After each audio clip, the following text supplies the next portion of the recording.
당신이 누구든 당신이 잘 되길 바란다. 끌어당김의 법칙, 잘 안 되는 이유. 끌어당김의 법칙은 거짓말이야. 아무리 해도 안 돼. 많은 사람은 원하는 것을 끌어당기려고 하지만 실패한다. 나는 끌어당김 법칙의 신봉자다.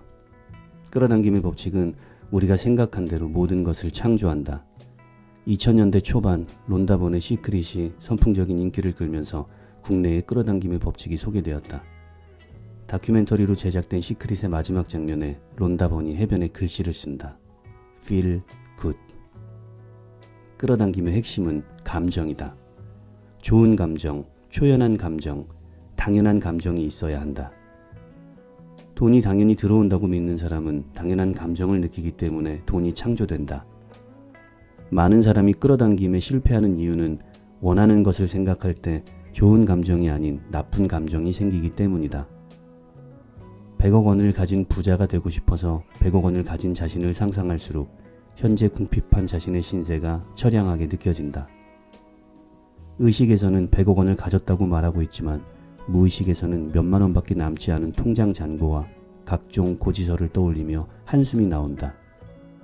끌어당김을 시도할수록 괴로움이 커진다.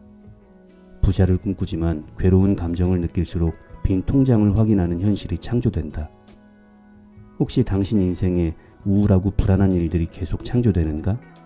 그럼 당신이 평소에 불안하고 우울한 감정을 유발하는 생각을 하고 있는 것이다. 끌어당김의 법칙이 무서운 점은 100억 원이 창조되지 않는 게 아니라 당신의 감정에 맞는 부정적인 일들이 계속 창조된다는 것이다. 나는 22년간 불안장애와 우울증이 있었고 이를 극복하고 18년간 먹던 우울증, 불안증 약을 완전히 끊었다. 현대인은 불안과 우울이 심하다. 남과 비교하고 비교당하고 끊임없이 평가하고 평가받는다.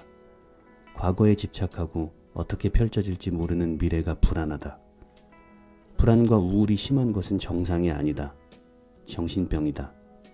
왜곡된 생각 때문에 장기간 우울과 불안이 지속된다. 우울한 사람은 이유도 모른 채 우울하다. 우울한 감정을 만들어내는 왜곡된 생각은 자동으로 떠오른다. 전문 용어로 자동적 사고라고 한다. 오랜 시간 살아오면서 부모님에게 받은 생각과 경험으로 당신의 무의식에 자리 잡았다. 약으로는 바꿀 수 없다. 잠시 편안함을 줄 뿐이다. 당신이 왜곡된 생각을 바꾸지 않고 그대로 둔다면 평생 왜곡된 생각을 하며 왜곡된 현실을 끌어당겨 부정적인 현실을 창조하는 악순환이 반복된다. 원하는 걸 끌어당기려 할수록 원치 않는 일이 끌려올 가능성이 커진다. 그래서 먼저 왜곡된 생각을 사실에 가까운 생각으로 수정해야 한다. 대표적인 왜곡된 사고는 남의 생각을 알고 있다고 생각하는 독심술, 자신이나 타인에게 부정적인 명칭을 붙이는 명명하기, 미래를 부정적으로 예측하는 점쟁이 예언, 끔찍한 일이 벌어질 것을 예상하는 재앙화 사고, 한두 번의 부정적 경험을 일반화시키는 지나친 일반화, 절대적으로 당연히 그래야 한다고 생각하는 강박적 부담, 완벽한 높은 잣대를 제시하고 성공과 실패를 나누는 흑백 논리 사고, 느낌만으로 근거 없이 상황을 추론하는 감정적 추론, 하나의 부정적 감정만으로 전체를 평가하는 정신적 여과, 자신의 장점을 깎아내리는 장점 무시하기 등이 있다. 당신이 쓸모없다고 느껴지는가? 그래서 쓸모없다는 생각이 사실이라고 느껴지는가? 감정적 추론 오류가 있기 때문이다. 끌어당김의 법칙은 감정과 같은 일을 창조한다고 했다. 쓸모없는 우울한 감정을 느끼고 있다면 쓸모없다고 생각하는 것이고 당신이 쓸모없다고 믿는 쓸모없음을 증명할 만한 현실이 계속 창조된다. 당신은 쓸모있고 없고로 평가될 존재가 아니다. 당신은 마땅히 이곳에 있어야 할 존재다. 당신은 존재 자체로 존귀하고 존엄하다. 사람들이 당신을 좋아하건 싫어하건, 당신이 당신을 좋아하건 싫어하건 당신은 존재 자체로 귀한 사람이다. 바나나가 있었다. 사람들이 바나나가 좋다고 말하며 지나갔다. 바나나는 기뻤다. 잠시 후 바나나를 싫어하는 한 무리가 증오의 말을 퍼붓고 지나갔다. 바나나는 자신이 무가치하게 느껴져 슬펐다. 바나나는 몰랐다. 사람들이 바나나를 좋아하든 싫어하든 자신의 가치는 변하지 않는다는 것을. 당신의 가치도 변치 않는다. 왜곡된 생각을 수정하지 않고서는 당신이 원하는 미래를 끌어당기기 힘들다. 행복한 삶을 살고 싶다면 당신의 왜곡된 생각을 사실에 가까운 생각으로 수정해야 한다. 내가 자세히 안내하겠다. 포기하지 않고 따라온다면 반드시 성공한다. 우울하거나 불안하거나 분노하며 살 필요가 없다. 일체 유심조. 당신의 세상 모든 것은 당신이 지어낸다. 처음엔 당신의 생각에 오류가 있다는 게 믿기지 않을 수 있다. 어쩌면 살면서 한 번도 그렇게 생각해 본 적이 없을 수도 있다. 당신의 생각이 진실이라고 믿을 것이다. 그러나 하나의 사건을 보고 사람마다 다르게 반응한다는 것을 생각해 보라. 그들 모두 자신은 진실이라고 믿는다.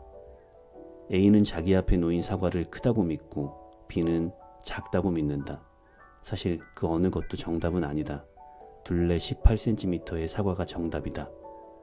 자신을 쳐다보는 이성에게 A는 나한테 불만 있나? 라고 생각해 기분이 나빴고 B는 나한테 호감 있나 봐 라고 생각하며 기분이 좋았다. 두 생각 모두 진실이 아니다. 상대에게 생각을 묻기 전까지 아무도 진실을 알지 못한다. 당신이 A와 같은 생각을 했다면 부정적인 독심술 오류를 범한 것이다. 상대의 생각을 지레 짐작했다. 당신은 분명 우울해지거나 불안해졌거나 화가 났을 것이다. 진짜가 아닌 일에 당신은 진짜로 기분이 상했다. 그 생각이 진짜라고 믿었기 때문이다. 평소에 기분이 좋지 않다면 왜곡된 생각을 하고 있을 가능성이 높다. 왜곡된 생각을 바꾸는 작업을 하기 위해선 당연히 왜곡된 생각을 찾아야 한다. 그런데 자동적인 생각은 너무 빨리 지나가 버리기 때문에 미처 인지하지 못할 수도 있다. 자동차가 고장이 났는데 어디가 고장이 났는지 모른다면 고칠 수가 없다. 그럼 어쩌지? 좋은 방법이 있다. 그것은 바로 감정 알아차리기다. 감정을 알아차리긴 쉽다. 기분이 안 좋으면 바로 내가 지금 어떤 생각을 하고 있지? 를 관찰한다. 그리고 일주일간 생각일지를 적어본다. 메모장이든 핸드폰이든 감정이 느껴지면 최대한 바로 작성한다. 시간이 지나면 망각으로 사라져버리기 때문에 바로 적는 것이 좋다. 처음엔 어떤 생각을 하고 있는지 파악하는데 시간이 오래 걸릴 수도 있다. 당연하다. 한 번도 당신의 생각을 들여다본 적이 없기 때문이다. 하지만 분명한 건 당신은 할 수 있다. 난 IQ가 88이다. 머리 나쁜 나도 했다. 당신도 할 수 있다. 그리고 부정적인 자동적 사고를 한 번만 파악하면 두 번째부터는 쉬워진다. 항상 비슷한 생각이 올라오기 때문이다. 생각을 알아차리는 작업이 1단계다. 일주일간 해보자. 그리고 2단계로 넘어가 보자. 내가 주로 했던 왜곡된 생각들은 나는 쓸모없어. 못생기게 볼 것 같아. 감정을 드러내면 안 돼. 내 얘기를 지루해 할 것 같아. 거절당하면 어쩌지? 나를 이상하게 볼 것 같아. 부정적인 생각을 하면 안 돼. 난 멍청해. 난 분명히 떨 거야. 떨면 안 돼. 약해 보이면 안 돼. 사고 나면 어쩌지? 난 이런 일을 원래 못해. 내가 이걸 하면 사람들이 날 싫어할 거야. 착해 보여야 돼. 나를 무시했어. 난 이런 대접받으면 안 돼. 왜 나만 해? 난 평생 이러고 살 거야. 와 같은 생각들이다. 정리하면 끌어당김의 법칙은 감정과 같은 상황을 끌어당긴다. 좋은 감정, 당연한 감정, 초연한 감정을 느껴야 원하는 것을 끌어당길 텐데 끌어당김을 할수록 괴로워지고 안 좋은 일이 창조된다면 부정적인 감정을 갖고 있는 것이다. 부정적인 감정은 부정적인 현실을 창조한다는 사실을 명심하고 부정적인 감정을 만드는 부정적인 생각을 찾아서 사실에 가까운 생각으로 바꿔야 한다. 부정적인 생각은 빠르게 지나가기 때문에 감정을 통해 생각을 알아차리는 것이 알아차림의 팁이다. 우선 일주일간 알아차림 능력을 키워보자. 그리고 알아차린 생각을 최대한 빨리 적는다. 원하는 것을 끌어당길수록 괴로운 일이 생긴다면 생각 바꾸기 작업이 먼저일 수 있다. 당신이 누구든 당신이 잘 되기를 원한다.